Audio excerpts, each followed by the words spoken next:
So good evening dear students of grade 10. Right now today in this session we are going to discuss about the third chapter of grade 10 mathematics. Okay. So మనకి 10th క్లాస్లో ఉన్నటువంటి third chapter అయినటువంటి మ్యాథమెటిక్స్లో pair of linear equations in two variables. So generally this is very very important chapter from the grade 10 mathematics. So దీని యొక్క blueprint point of వ్యూలో weightage కనుక చూసుకుంటే మనకు ఒక 8 మార్క్స్ క్వశ్చన్ అనేది రావడం జరుగుతుంది.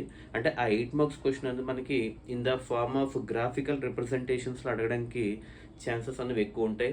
అండ్ దాంతోపాటు సెక్షన్ 1 అయినటువంటి వెరీ షార్ట్ ఆన్సర్ క్వశ్చన్స్లో కూడా ఈ చాప్టర్ నుంచి క్వశ్చన్స్ రావడానికి 100% ఛాన్స్ ఉందన్నమాట. సో ఫైనల్గా మనం అబ్జర్వ్ చేస్తే 8 మార్క్స్ ప్లస్ 1 మార్క్, సో దాదాపుగా ఒక 9 to 10 మార్క్స్ అనేవి మనకి linear equation in two variables అనే చాప్టర్ నుంచి రావడం జరుగుతుంది అనమాట. అయితే దాని యొక్క బేసిక్ ఫౌండేషన్ అసలు ఏంటి, linear equation in two variables అంటే ఏంటి. సో ఆల్రెడీ మనం ఒక 8th క్లాస్ కానీ 9th క్లాస్ కానీ మ్యాథమెటిక్స్ కనుక చూస్తే అందులో కూడా లీనియర్ ఈక్వేషన్స్ ఉంటాయి. కాకపోతే అక్కడ ఏంటంటే మనకి 1 వేరియబుల్తో ఉంటుంది అనమాట. బట్ ఇక్కడ 10th క్లాస్కి వచ్చేటప్పటికి linear equation in two variables ఉంటుంది అనమాట. అంటే ఇక్కడ అంటే అక్కడ 1 వేరియబుల్కి ఇక్కడ ఉన్నటువంటి 2 వేరియబుల్కి what could be the main difference అని చూసుకుంటే వేరియబుల్ మనకి డిఫరెన్స్ అనేది వస్తుందండి.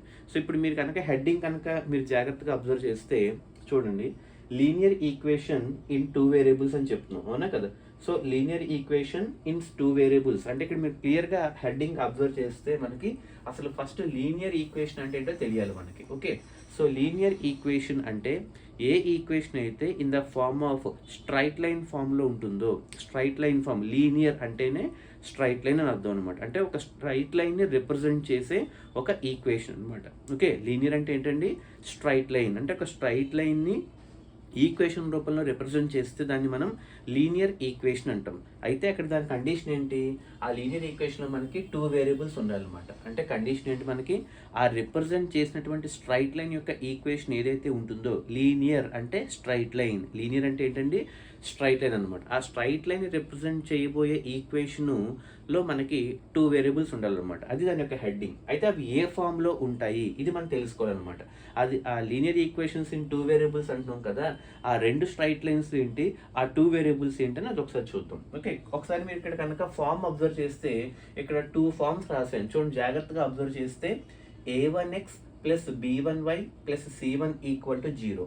చూడండి జాగ్రత్తగా అబ్జర్వ్ చేస్తే a1x plus b1y plus c1 equal to 0.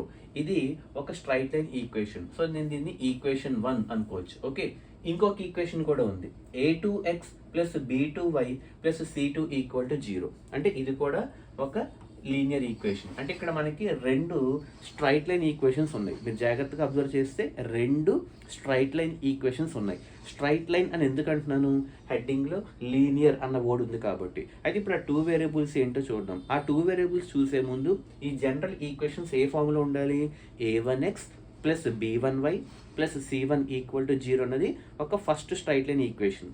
అలాగే అదే మాదిరిలో a2x plus b2y plus c2 equal to 0 అనేది సెకండ్ స్ట్రైట్ లైన్ యొక్క ఈక్వేషన్ అనమాట. అయితే ఇక్కడ మీరు అబ్జర్వ్ చేస్తే ఇక్కడ మీరు 2 ఈక్వేషన్స్ మీరు అబ్జర్వ్ చేయండి, a1x అంటున్నాను, b1y అంటున్నాను, అలాగే a2x అంటున్నాను, b2y అంటున్నాను. అంటే ఇక్కడ మీరు అబ్జర్వ్ చేస్తే x అన్నది ఒక వేరియబుల్, y అన్నది ఒక వేరియబుల్ అనమాట. అంటే ఈ 2 స్ట్రైట్ లైన్ ఈక్వేషన్స్లో అంటే ఈ 2 స్ట్రైట్ లైన్ ఈక్వేషన్స్లో మనకి 2 వేరియబుల్స్ ఉన్నాయి చూసుకోండి. ఒక వేరియబుల్ వచ్చేమో x, ఇంకొక వేరియబుల్ వచ్చి y. అలాగే ఇక్కడ కూడా ఒక వేరియబుల్ వచ్చి x, ఇంకొక వేరియబుల్ వచ్చి y అనమాట. అంటే అక్కడ 2 వేరియబుల్స్ అంటే ఎవరు, x, y అనమాట. అంటే ఇక్కడ చూడండి మీరు అబ్జర్వ్ చేస్తే ఇగో x, yని మనం ఏమనుకుంటున్నాం, 2 వేరియబుల్స్ అంటున్నాం. చూడండి, linear equation in 2 variables. Linear equations అంటే ఏంటి, ఈ 2 కూడా స్ట్రైట్ లైన్ ఈక్వేషన్స్. ఈ స్ట్రైట్ లైన్ ఈక్వేషన్స్లో ఎన్ని వేరియబుల్స్ ఉన్నాయి, మనకి 2 వేరియబుల్స్ ఉన్నాయి. అంటే ఫస్ట్ స్ట్రైట్ లైన్ ఈక్వేషన్లో ఎక్స్, వై 2 వేరియబుల్స్ ఉన్నాయి. అలాగే సెకండ్ స్ట్రైట్ లైన్ ఈక్వేషన్స్లో ఎక్స్, వై 2 వేరియబుల్స్ ఉన్నాయి. కాబట్టి 2 కలిపితే లీనియర్ ఈక్వేషన్ ఇన్ 2 వేరియబుల్స్ అని చెప్పి మనకి మీనింగ్ అనేది తెలియాలన్నమాట.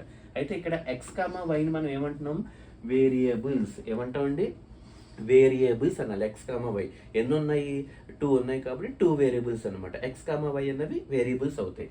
అలాగే ఇక్కడ మీరు అబ్జర్వ్ చేస్తే a1x b1y c1, అలాగే a2x b2y c2 రెండు స్ట్రైట్ లైన్స్ ఈక్వేషన్స్ అంటున్నాం. అంటే ఇక్కడ మీరు అబ్జర్వ్ చేయండి a1 a2, మీరు అబ్జర్వ్ చేస్తే a1 a2 అన్నవి ఎక్స్ యొక్క కోఎఫిషియన్స్ చూసుకోండి.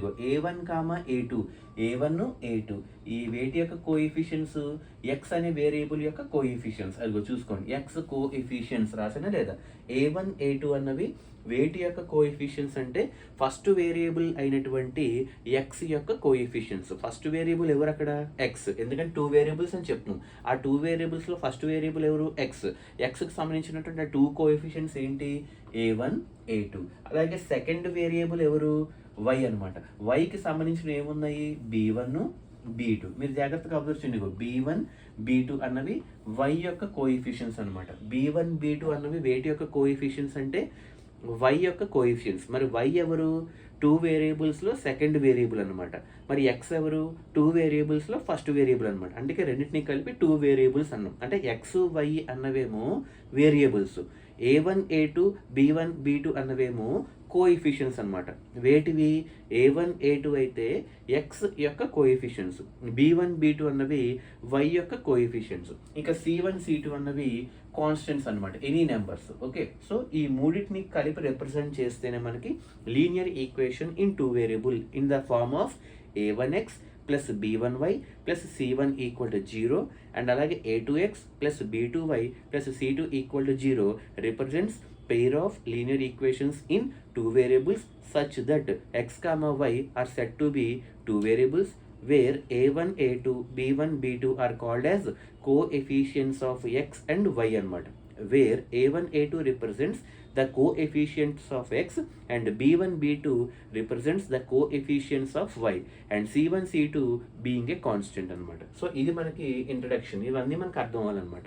ఇప్పుడు ఇక్కడ ఉన్నటువంటి 4 టర్మ్స్ ఉన్నాయి. ఏంటవి a1 a2 అలాగే b1 b2 అలాగే c1 అలాగే c2. మనకి ఇలాగా డిఫరెంట్ చూడండి a1 a2 b1 b2 c1 c2 ఉన్నాయి లేదా. సో వీటిని బేస్ చేసుకుని అలాగే వీటి యొక్క కండిషన్స్ని బేస్ చేసుకుని 3 డిఫరెంట్ కేసెస్ అన్నో మనకు వస్తాయి అన్నమాట. ఇన్ని 3 డిఫరెంట్ కేసెస్ అన్నో మనకు వస్తాయి. వీటిని బేస్ చేసుకుని అంటే a1 a2 b1 b2 c1 c2. అంటే ఇక్కడ a1 a2 ప్లేస్లో ఎనీ నెంబర్స్ ఉండొచ్చు, అలాగే b1 b2 ప్లేస్లో కూడా ఏవైనా నెంబర్స్ ఉండొచ్చు, అలాగే c1 c2 ప్లేస్లో ఏవైనా నెంబర్స్ ఉండొచ్చు అనమాట. అంటే a1 a2 b1 b2 c1 c2ని base చేసుకుని మనకి ఈ 2 లైన్స్ అన్నవి 3 డిఫరెంట్ కేసెస్ కింద డివైడ్ చేయడం జరుగుతుంది. అంటే a1 a2 b1 b2 c1 c2 ఆ మూడింటిని కంపేర్ చేస్తే ఆ 2 లైన్స్ కూడా ఎయిదర్ ఇంటర్సెక్టింగ్ అని అవుతాయి, లేదా ప్యారలల్ లైన్స్ అని అవుతాయి, కోఇన్సిడెంట్ లైన్స్ అని అవుతాయి. 3 డిఫరెంట్ కేసెస్ అని చెప్పాం, అవునా కదా.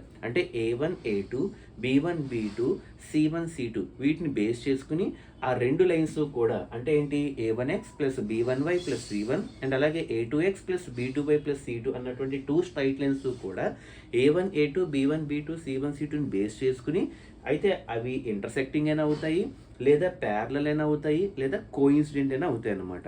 అంటే ఇప్పుడు ఫర్ ఎగ్జాంపుల్ ఇంటర్సెక్టింగ్ అంటే మనకి ఎలా వస్తుంది, ఇగో ఇలాగ అనమాట. 2 లైన్స్ ఇలా వస్తాయి. ఒక లైన్ వచ్చి a1x అలాగే b1y అలాగే c1 ఓకే ప్లస్ పెడతాం. అలాగే ఇంకో లైన్ వచ్చేటప్పటికి a2x plus b2y plus c2 అనమాట. అంటే ఈ 2 లైన్స్ ఇంటర్సెక్టింగ్ అవుతాయి అనమాట. అది ఫస్ట్ కేసు.